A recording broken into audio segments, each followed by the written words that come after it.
In today's video, I'm going to teach you how to pin Steam games to the Start menu on Windows 11.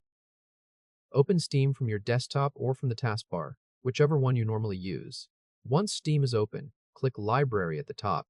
This takes you to the section where all of your games are listed. In the left sidebar, find the game you want to pin. Right-click that game, then move over Manage.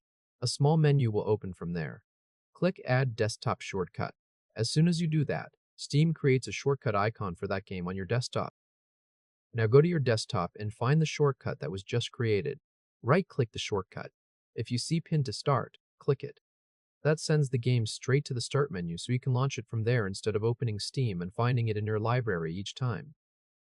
Sometimes that Pin to Start option does not appear when you right-click a shortcut link. If that happens, use this alternate method instead. Press the Windows key on your keyboard to open the Start menu. At the top, click into the search bar and type the name of the game you want to pin. Say the game name clearly as you enter it, and wait a moment for the matching result to appear in the list. When the game shows up in the search results, right-click it. This opens a context menu with actions for that result. Click Pin to start. The game is then added to the Pin section of the Start menu. Open the Start menu to check it. You should now see your Steam game in the pinned area at the top. Clicking that tile launches the game to Steam, so Steam still handles updates and sign-in requirements automatically. You can also drag the tile to move it around and arrange it with your other pinned apps. If this helped, hit like and subscribe for more quick tutorials.